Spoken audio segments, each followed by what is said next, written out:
Cet épisode est dédié à la mémoire de Brice Augrain, fondateur de BZ Hunt.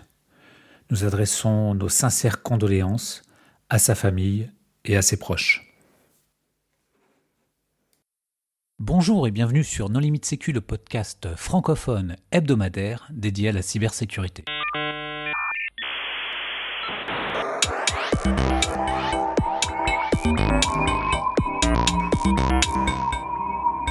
Alors aujourd'hui, nous allons parler de la réalité de terrain dans le domaine des centres hospitaliers avec Jean-Sylvain Chavannes. Bonjour Jean-Sylvain. Bonjour. Et Hervé Pellarin. Bonjour Hervé. Bonjour. Pour discuter avec eux, les contributeurs No Limit Sécu sont Hervé Schauer. Bonjour. Et Nicolas Ruff. Bonjour. Alors Jean-Sylvain, en premier lieu, est-ce que tu voudrais bien te présenter ? Oui, donc Jean-Sylvain Chavannes, je suis ancien RSSI du CHU de Brest et du GHT, donc le groupement hospitalier de territoire de Bretagne occidentale. Hervé ? Moi, je suis RSSI du groupement hospitalier Haute-Savoie-Pays de Gex avec comme établissement support l'hôpital d'Annecy. Alors Hervé, qu'est-ce qui fait que tu t'es retrouvé RSSI d'un centre hospitalier ? Un accident, comme on se casse la gueule d'une chaise. J'étais ingénieur sécurité au conseil départemental et à l'hôpital d'Annecy, je cherchais un RSSI. Il faut savoir que ces gens-là m'avaient soigné d'un AVC il y a une dizaine d'années, donc j'avais pas le droit de ne pas au moins répondre présente, mais dans ma tête, c'était hors de question de prendre un mec comme moi à ce genre de poste. Et au final, ils m'ont pris, quoi. Et donc voilà, un matin, tu te réveilles, tu te dis merde, putain, je suis RSSI d'un groupement hospitalier, oups. Donc tu as répondu à une annonce, comment ça s'est passé ? C'est un ancien collègue qui m'a appelé pour me dire il y a un truc pour toi ici, c'est RSSI, mais pour moi, RSSI, c'est un mec qui fait des Word de 40 pages du haut de son bureau. Il y a qu'à Faucon, c'est pas du tout mon profil. Donc je l'ai envoyé bouler et à 3h du matin, je me suis réveillé véridique. Attends, les gars qui t'ont aidé à te soigner, ils cherchent quelqu'un et toi, tu te poses des questions. 4h du mat, je fais mon CV, 5h30, je l'envoie. Waouh. Donc voilà. Et le but du jeu, c'est juste faire en sorte que les soignants soignent. Et s'il y a un autre Hervé qui doit arriver pour un AVC, c'est que les portes soient ouvertes. Ah, merci. Ah, mais c'est pas une raison de venir, Monsieur Schauer. Hein. Les urgences, là, on est ras la gueule en ce moment. Restez à la maison. Merci les médecins. Mais alors, Bref. ils ont vu que t'étais plus un opérationnel. Est-ce qu'ils ont regretté ?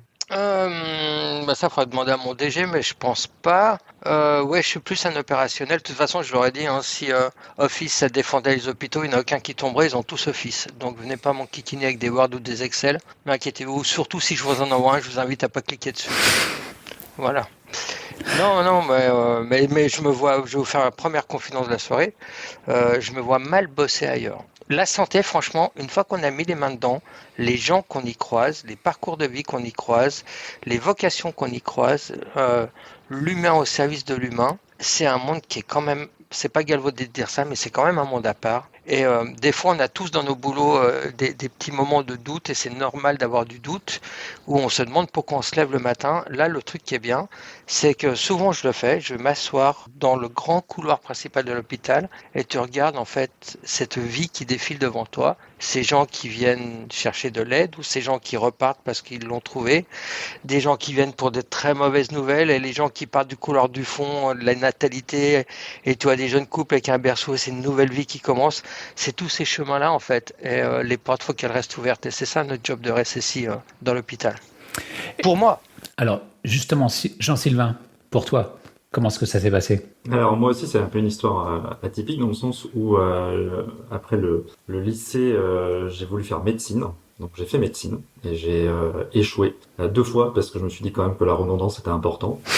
Et après, je suis parti refaire d'autres études. Et donc moi, je suis originaire de Brest. Et en rentrant un soir, je vois l'annonce du CHU de Brest qui cherche un RSSI. Et là, je me dis, pourquoi pas. C'est un peu l'idée de revenir dans un domaine qui m'attrayait très fortement quand j'étais lycéen, et de revenir cette fois avec une casquette différente, une casquette ingénieur, et d'aider justement les médecins, les infirmiers, les aides-soignants, les brancardiers, etc. Dans leur quotidien. Donc voilà, l'idée c'était de revenir un petit peu au départ de mes études. Et quel était votre background à tous les deux en termes de cybersécurité? Non. Ou plus généralement d'informatique. Curieux compulsif, autodidacte dans tout. Et l'informatique, c'est juste un chapitre parmi d'autres. Je pourrais te faire la même chose sur la taille de pierre, la forge, la photo.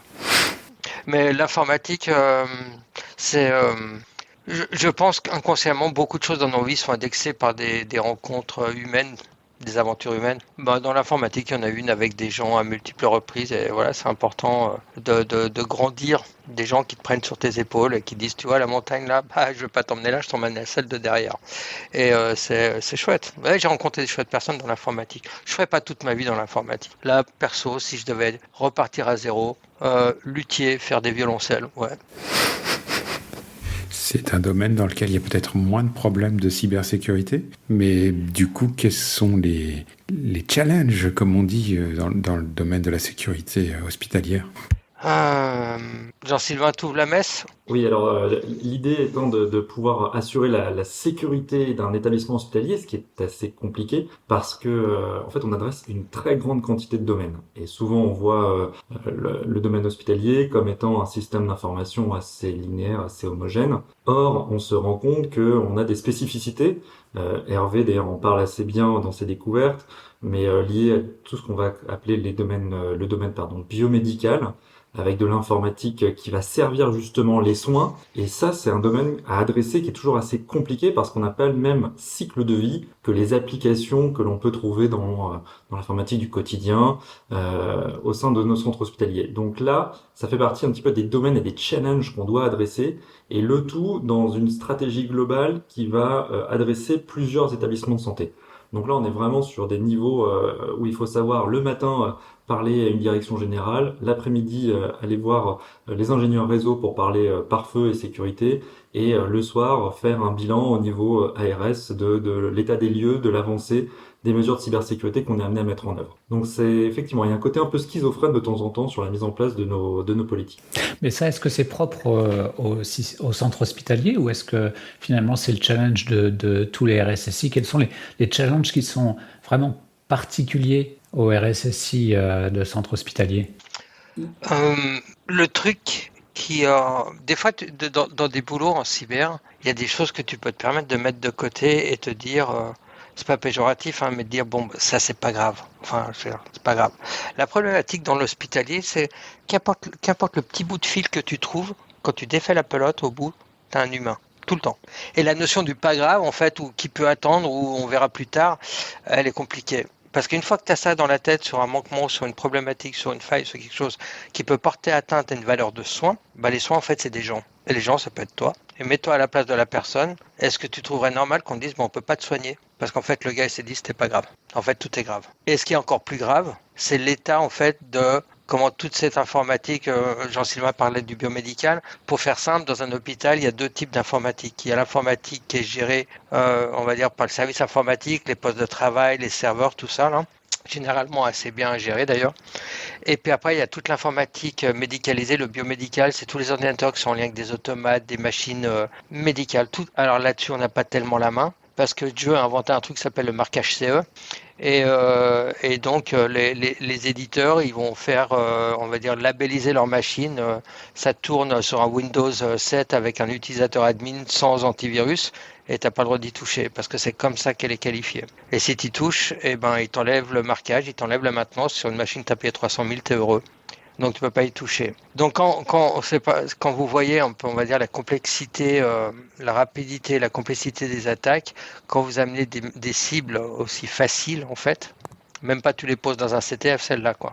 Et ben nous c'est là-dessus que marchent les soins. Et l'enjeu, c'est de garder la boutique debout malgré tout ça. Alors c'est vrai que le marquage CE et le mécanisme aujourd'hui qui permet d'autoriser la mise sur le marché d'un appareil biomédical, c'est vrai que c'est plus adapté. Maintenant, il y a beaucoup de tentatives d'évolution législative et celui qui est chargé de ce travail de contrôle, il a déjà alerté il y a une éternité, il y a plus de 10 ans, le LNE criait au secours en disant mais il faut me permettre d'analyser la cybersécurité de ces appareils. C'est une catastrophe. Et c'est vrai que de figer quelque chose qui doit être mis à jour régulièrement, c'est un non-sens absolu. Bon, j'espère que ça évoluera dans le bon sens, ces trucs-là. Après, il y a quand même une question sur le marquage CE, c'est que lorsque je suis en discussion avec soit des fournisseurs ou des intégrateurs, je leur demande le périmètre du marquage CE et régulièrement, enfin même d'ailleurs tout le temps,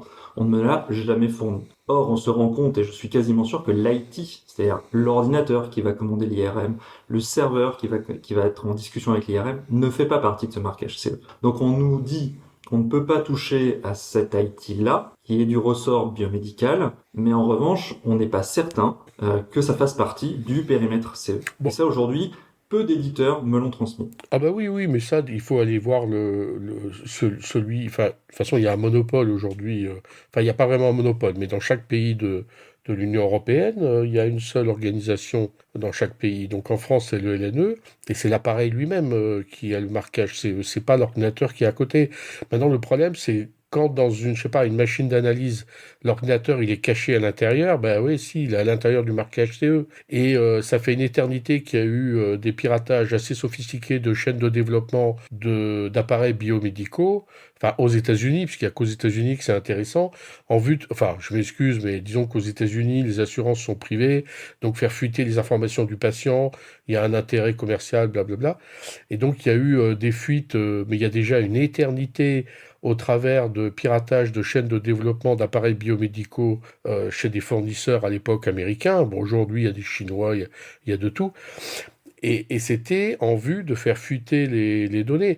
Et le jour où notre agence favorite, elle s'est retrouvée pour la première fois sur un réseau hospitalier, quand elle a vu la quantité de données qui fuitaient dans tous les sens, elle a complètement halluciné.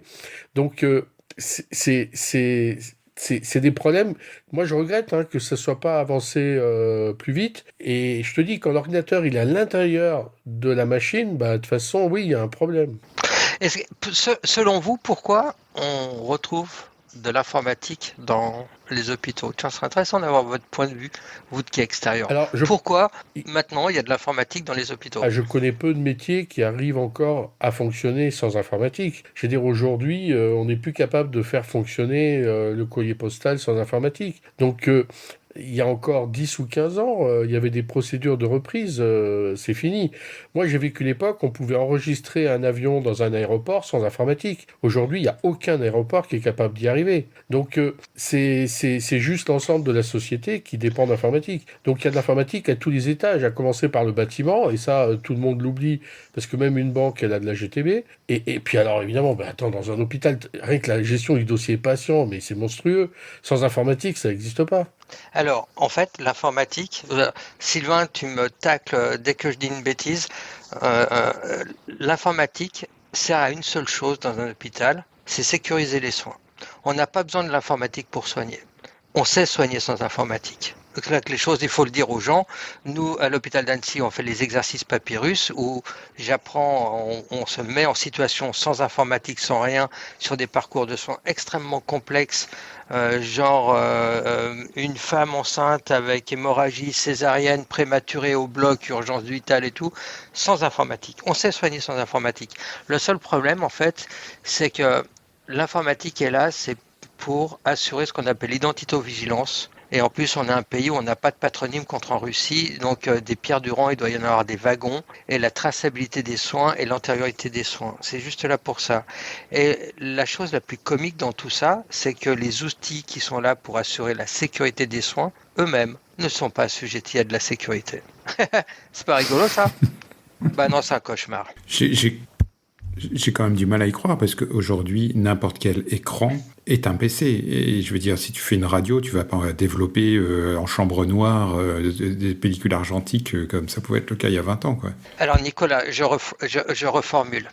Pour donner une image, on va faire un parallèle médical informatique. ton corps, c'est mon hôpital. Mon réseau, c'est ton réseau sanguin. C'est ton réseau de confiance. Tes organes sont des organes de confiance, comme tes serveurs, comme tes postes de travail, tout ça.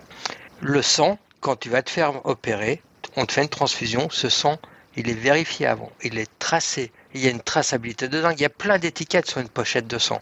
On sait exactement d'où il vient, on sait tout. Et bien en fait, nous, dans les hôpitaux, en intégrant tous ces logiciels métiers, dont on ne sait pas où ils viennent, on se retrouve en fait à faire le dépistage une fois que la transfusion elle est finie. Et c'est là qu'on découvre en fait des gros soucis de sécurité, parce que n'importe qui, toi par exemple, ta fille, n'importe qui, peut faire un logiciel choupinou mignon pour les pédiatries, et puis le vendre dans les hôpitaux. Jamais en amont, tu devras passer un audit de sécurité pour être sûr que tu ne mets pas en danger l'infrastructure hospitalière. Ça n'existe pas. Et il n'y a même personne qui a autorité en France pour dire hey, ton truc, tu le corriges. Ça n'existe pas. Alors que si tu tu fais le parallèle avec le monde de l'aéronautique, tu ne peux pas vendre un moteur s'il n'est pas autorisé par les fédérations aéronautiques. C'est pas possible. Tu peux pas vendre ton moteur à un gars, le mettre sur son avion et dire bah maintenant tu te démerdes, tu te débrouilles. Et c'est marrant parce que dans le transport, on transporte des gens, mais nous on fait quoi avec des brancardiers? On transporte des gens sur le chemin de la vie, sur le chemin de la guérison. Et pourquoi on n'est pas assujetti aux mêmes règles? Pourquoi il n'y a pas de règles pour tous ces outils qui accompagnent les soins? Et quand vous voyez la pénétration des outils numériques dans les soins, je te remets dans la blouse du Nicolas, du chirurgien. Je suis ton infirmier de bloc. À côté de toi, je mets tous les outils pour ton opération. Et ben, je peux placer l'outil numérique au même niveau que le scalpel sur la serviette verte. Sauf que le scalpel, lui, il a été stérilisé. Et même la stérilisation, Jean-Sylvain, etc., la traçabilité des stérilisations, c'est juste incroyable. Jusqu'au centième de degré près, les secondes qui s'est passé, tout ça. Est-ce que toi, chirurgien, tu prendrais le risque de faire une opération si je te disais « Ah ouais, c'est à peu près tout stérilisé, mais pas tout ». Mais aucun chirurgien prendrait la responsabilité. Et c'est ce qu'on fait tous les jours avec les outils numériques en faisant fonctionner les hôpitaux. C'est ça qui est juste incroyable.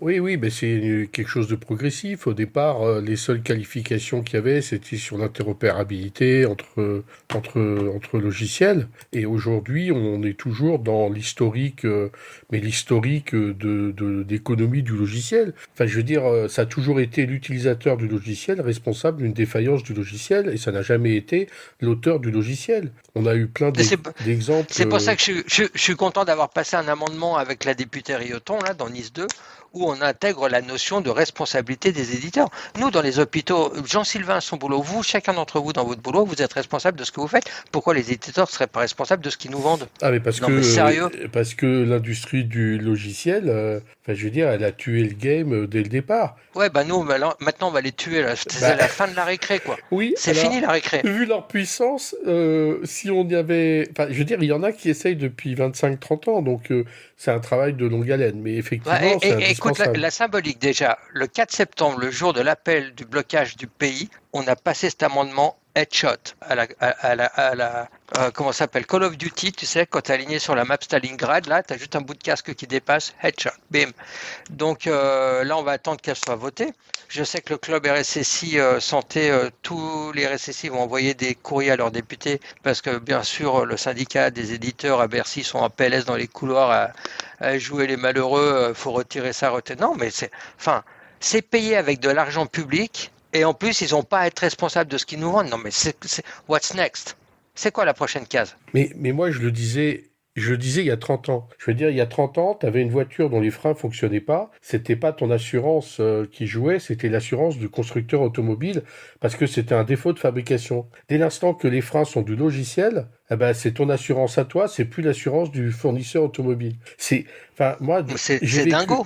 C'est dingo. Mais moi, je l'ai crié, c'est à peine j'ai été consultant en sécurité débutant dans les années 80, je l'ai crié sur les toits à corps et âme, je veux dire, c'est comme pisser dans un violon. Et c'est vrai aussi que le lobby du logiciel, alors moi je suis au syndicat Numéum, ces gens-là, ils ont toujours su être beaucoup plus forts que tous les utilisateurs de logiciels, tous secteurs de l'économie confondus. Alors après, je reconnais qu'il y a quelques secteurs, là aujourd'hui, l'automobile, maintenant qu'il y a du logiciel partout dans les voitures, il y a des mécanismes de qualification. Il y a la même chose effectivement dans l'aéronautique. Tu vois, l'automobile aussi, c'est du transport de personnes. Mais je suis d'accord, la santé ne bénéficie pas encore de cette organisation. Mais alors la question c'est comment on fait pour s'en sortir avec un système d'information qui est rempli de logiciels intrinsèquement vulnérables. Alors, tu sais, j'ai un vœu pieux.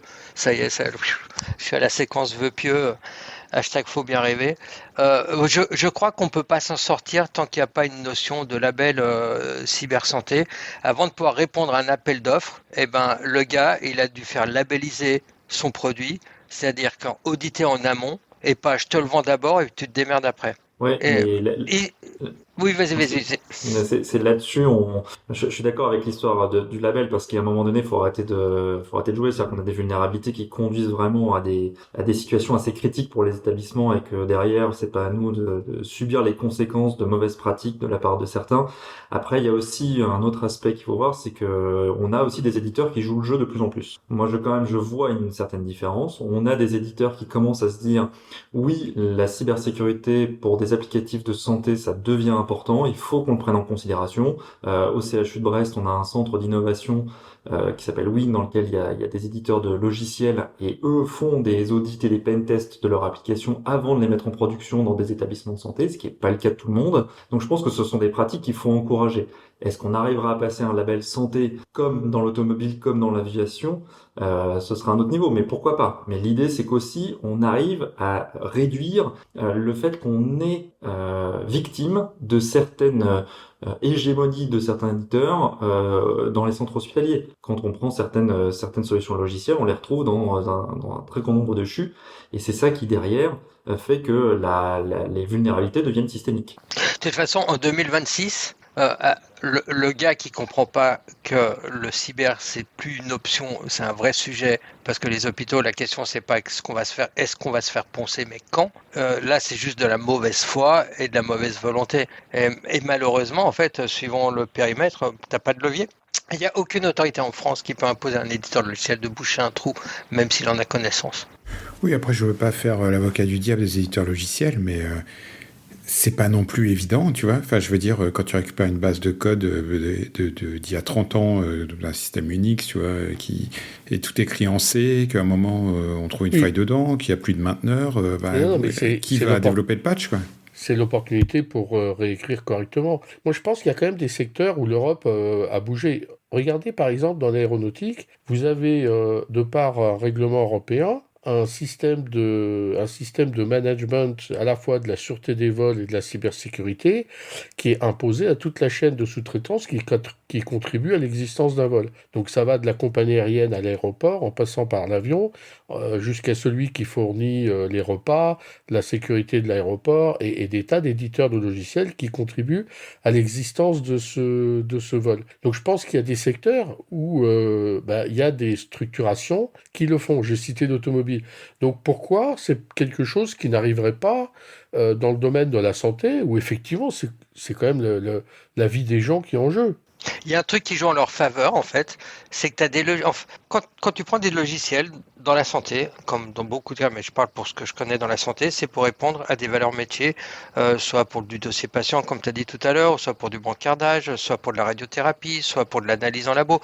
Et en fait, tout ça, c'est des milliers de petites niches. Et une fois que tu as pris un logiciel, tu as fait un choix, et tu as commencé à articuler ton fonctionnement autour du logiciel, crois-moi, il va pas partir. En radiothérapie, tu vas construire un bâtiment autour de la machine. Une fois qu'elle est posée dedans et que tu découvres que la société, elle a enlevé l'utilisateur local et que maintenant tout est en lien avec ton AD et que si tu te fais poncer, tu n'as plus d'AD, tu peux plus soigner. Et il faut savoir que 2 jours d'interruption de soins en radiothérapie, le patient est perdu. Alors que s'il y avait un utilisateur local, on pourrait continuer à soigner. Et c'est là que tu dis, il y a des gens qui lisent un peu les marquages CE, comment ça marche, ce qu'ils déposent, parce que ce truc-là, ça devrait être interdit. C'est une question de sécurité de santé publique. Après, la solution d'Hervé de tout réécrire, c'est du wishful thinking. Je sais plus le coût de développement de Debian, je sais plus à combien de milliards de dollars il avait été estimé, mais personne ne va mettre au pot pour tout réécrire. Ça peut éventuellement se construire dans la durée, mais le problème, c'est que si tu réécris un truc comme libjpeg aujourd'hui, il n'est pas compatible avec les bugs de libjpeg d'origine, et donc il ne peut plus lire certaines images produites par certains appareils ou certains téléphones bas de gamme, quoi. Il a killé le game, Nicolas. Shower XZ a cessé de fonctionner. Mais non, pas du tout.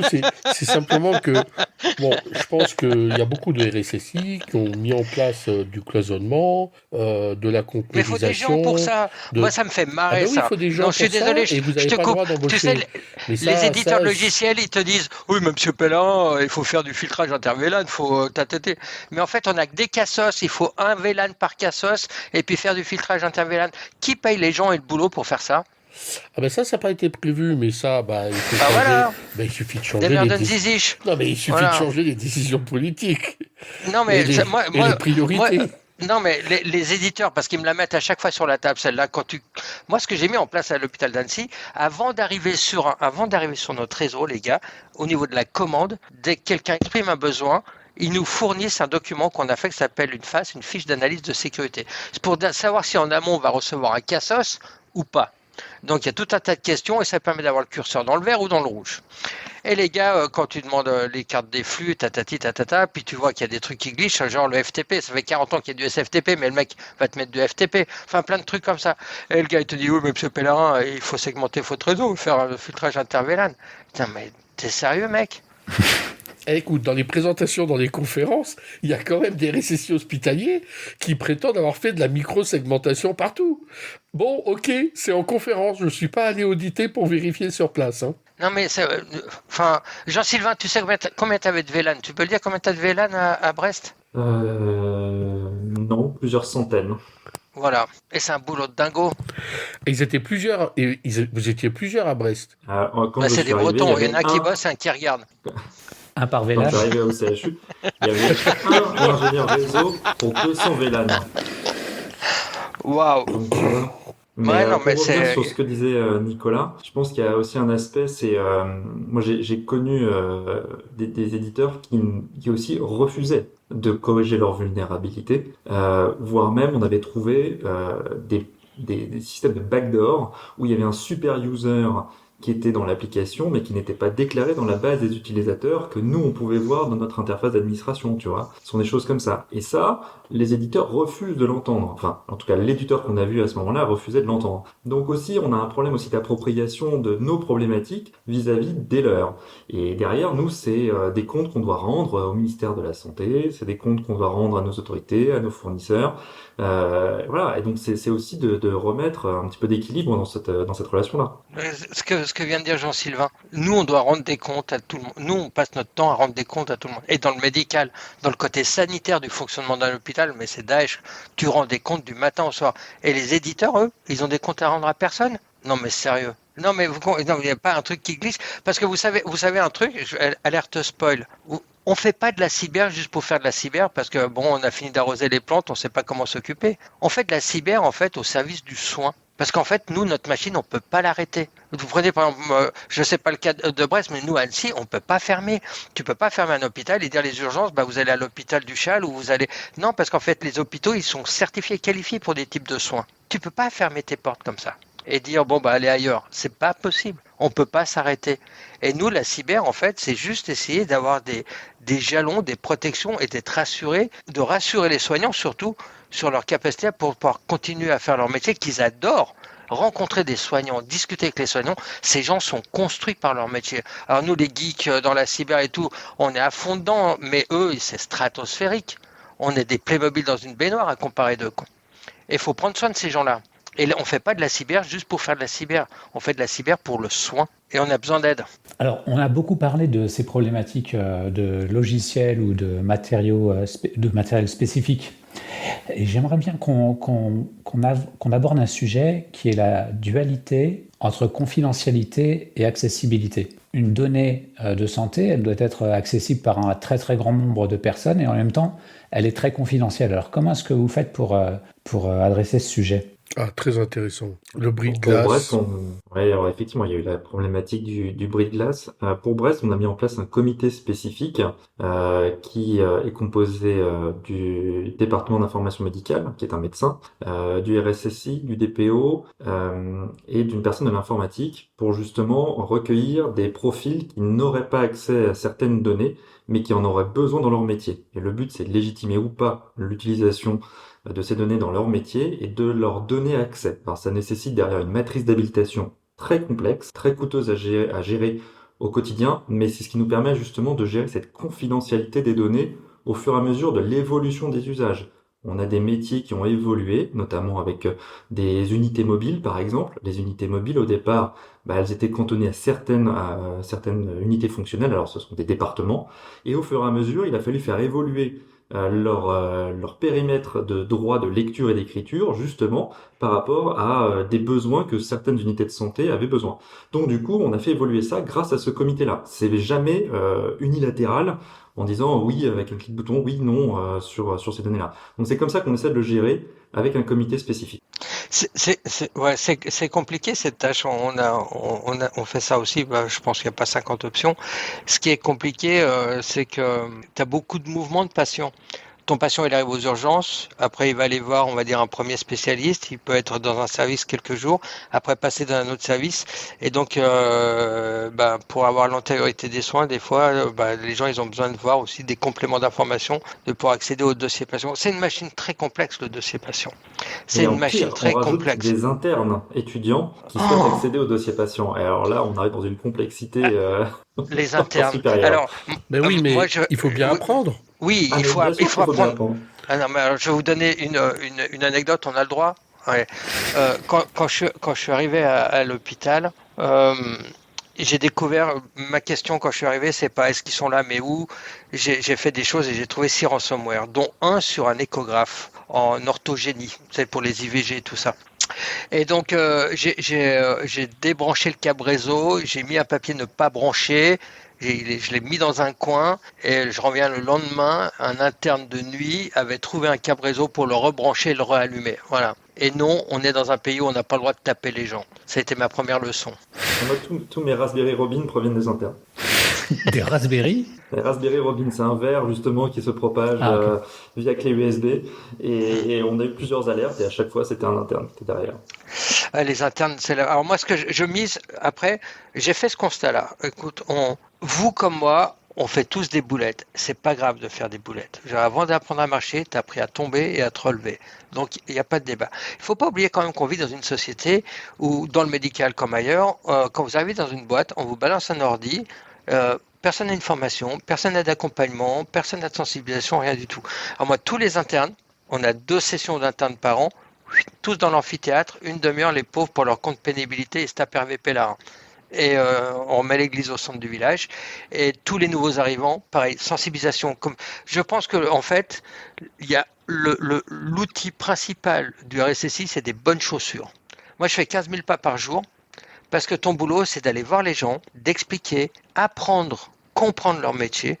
Moi, ce que j'ai fait quand il a fallu, quand j'ai eu ce boulot, je me suis retrouvé, putain, merde, faut que je sécurise 4 hôpitaux, comment je vais faire? C'est quoi un hôpital? Je suis allé voir les RH, il y a combien de métiers différents ici? 180. Et là, tu te dis, mauvaise approche. Tu rentres dans ton bureau, tu te dis, bon, trouve autre chose. Et donc, en fait, j'ai mis à plat 15 services essentiels, j'ai pris un sac de couchage et j'ai fait des gardes de 24 heures dans tous les services. Mais ce que tu dis, c'est intéressant parce que j'ai eu exactement la même approche. Alors moi, j'ai commencé par la médecine légale, c'est plus calme, mais c'est moins drôle. C'est important justement.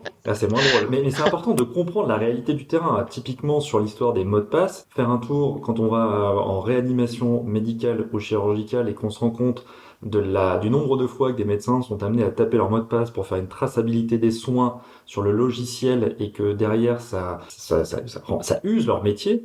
On se dit peut-être qu'il faut qu'on trouve un autre moyen en tant qu'RSSI de se dire comment est-ce qu'on peut améliorer leur quotidien tout en gardant le niveau de sécurité attendu au niveau de l'hôpital. Et donc c'est justement ça, c'est le fait d'aller voir les métiers pour pouvoir adapter nos postures et pas l'inverse. On fait un jeu. Nicolas, Johan, Hervé, à votre avis, combien de fois par jour un personnel soignant s'authentifie? Alors je ne sais pas, mais je crois que pour les déverrouillages de téléphone portable, c'est entre 200 et 220 par jour. Un utilisateur moyen qui a un téléphone dans sa poche check ses notifs 200 fois par jour. Non, mais c'est le problème la gestion. Moi, je vois toutes les présentations autour de la gestion des identités dans les conférences sur les systèmes d'information de santé. Bon, c'est quand même des choses qui vont en s'améliorant, non? Oui, on va dire ça. Oui, bien sûr, ça va en s'améliorant. Mais et alors la réponse c'est 400 fois. Un infirmier s'authentifie 400 fois. Alors quand toi t'arrives, salut, je suis RSSI, je vais te mettre un mot de passe à 17 caractères, et ben le jour où t'es malade, change d'hôpital, sinon t'auras pas d'anesthésie. Là, c'est clair, quoi. Et c'est normal. C'est normal. Alors, C'est normal. Et oui, Non, c'est pas normal. Il y a quand même un problème conceptuel dans le système. mais Hervé, Je veux je te dire, l'explique, le problème conceptuel. On a des cartes SSO, ok? T'as un logiciel. L'éditeur, il dit, bah, c'est pas compatible. oui, mais Merde, c'est le truc. justement, Et ben voilà, ils s'en fout, le gars. oui, mais justement, il y avait eu quand même. Enfin bon, moi je vais plus dans les groupes de travail sur ce sujet-là. Et puis la France Ça sent la retraite, monsieur Schauer. ne normalise plus l'informatique de santé. Mais il y avait quand même normalement une obligation de support de la carte professionnelle de santé. Donc c'est fou qu'il y ait encore des logiciels aujourd'hui, 10 ans après, qui supportent pas. Non, mais attends, Hervé, la prochaine fois que tu viens ici, tu viens à l'hôpital. On va faire un tour ensemble. Parce que je vais te faire voir, il y a des machines qui tournent avec des Java. Et le gars te dit non, ça marche comme ça, on peut pas mettre à jour. Fin de la messe. Tu veux mettre à jour, faut acheter une autre machine, 200 000. Tu vas voir ton DG. Ah, pour mettre Java à jour, on achète une autre machine, 200 000. Le gars, il sort le Glock et t'es mort. Oui, mais c'est le fournisseur qui ose prétendre qu'il Mais faut payer 200 000, qui là, est j'ai un gars, c'est irresponsable. 18 000 euros pour passer de Windows 10 à Windows 11 pour mettre à jour Windows par Ah poste, oui, pour 18 000 avoir euros. l'intelligence Mais artificielle en plus. non, mais Quelle le horreur. truc, c'est qu'il y a aucune autorité en France qui impose. Les gars, ils sont en roue libre. Pourquoi tu veux qu'ils fassent? Ils ont aucun. Il n'y a aucun moyen de coercition. Les gars sont en roue libre. Ils te vendent des trucs qu'ils ont rachetés de la boîte d'avant qui a été amortie 50 fois. Mais pourquoi tu veux qu'ils mettent un gramme? Ils vont te changer l'icône et dire ouh, refonte, Non, mais 20 000. on l'a vu dans les scandales des prothèses où la prothèse, on peut plus la corriger et les gens restent handicapés à vie. Donc effectivement, il y a des gens qui ont vendu des prothèses, la boîte a été rachetée et celui qui a racheté, il a plus rien à foutre des anciennes prothèses et il les maintient plus. Mais ça, c'est effectivement un problème législatif qui doit encadrer ces sociétés commerciales qui, pour faire du profit, n'ont rien à foutre de leurs obligations. Regarde, je vais vous en faire une bonne blague. Non, mais j'ai pris Je ne l'exemple des cite, je ne prothèses cite pas pour ton. Oui, qu'on voit que mais c'est pas ça, juste mais spécial t'as au raison. logiciel. Regarde, oui, si on prend ce qu'on a dit tout à l'heure, l'histoire du label santé. Dans le label, imaginons, ça impose une interconnexion, interopérabilité entre les trucs et surtout une capacité de travailler en mode dégradé. Imaginez ce truc-là. J'ai un logiciel qui gère mes procédures. Là, vous êtes prêts, vous êtes assis. Allez. J'ai un logiciel qui gère les procédures de soins. Parce que soigner, en fait, c'est un exercice compliqué qui doit être fait selon des règles, selon des normes. Et il ne faut pas te louper parce que si le soin dérape et que le patient est affecté, toi, tu dois rendre des comptes plus, et c'est normal. Alors imagine, tu réunis tes cadres de soins et tu mets en place les procédures, tu suis les directives nationales, tout ça. Tu fait un fichier Word, tu es content que tout le monde a signé, tout le monde a... Ton fichier Word, le fruit de ton travail, tu le mets dans ton logiciel qui gère toutes tes procédures. Le jour où tu as une cyberattaque et tu as besoin de récupérer tout ça en mode dégradé, vite, parce que tu es obligé de continuer de soigner, donc tu veux récupérer toutes tes procédures, bah tu peux pas, faut acheter un autre logiciel. T'hallucines pas? C'est de la prise d'otage. Et quand tu dis au gars, vous savez, les Russes, au moins, ils l'affichent clairement, quoi.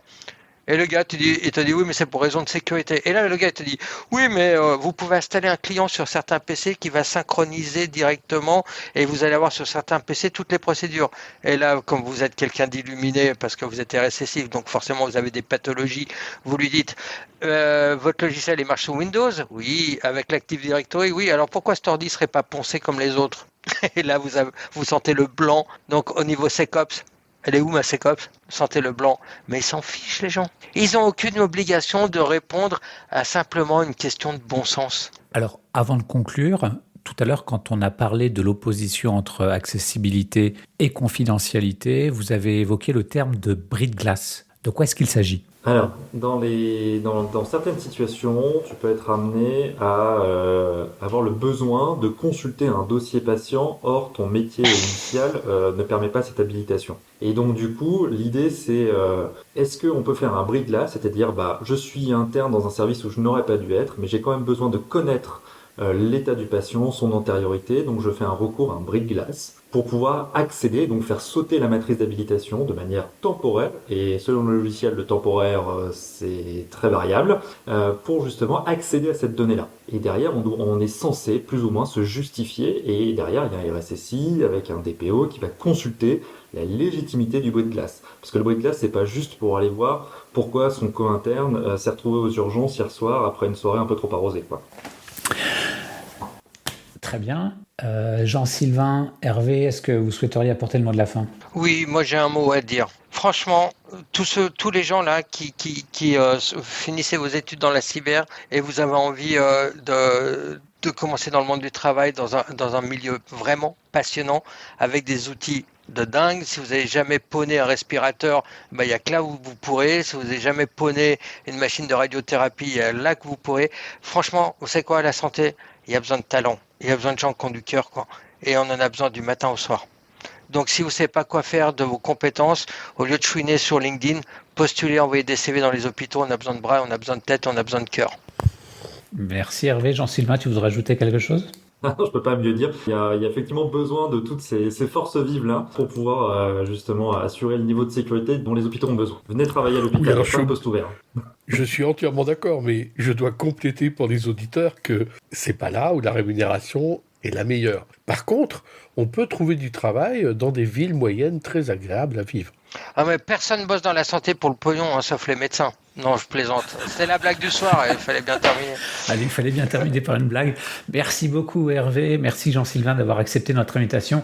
Merci aux contributeurs. Chers auditeurs, nous espérons que cet épisode vous aura intéressé. Nous vous donnons rendez-vous la semaine prochaine pour un nouveau podcast. Au revoir. Au revoir. Au revoir.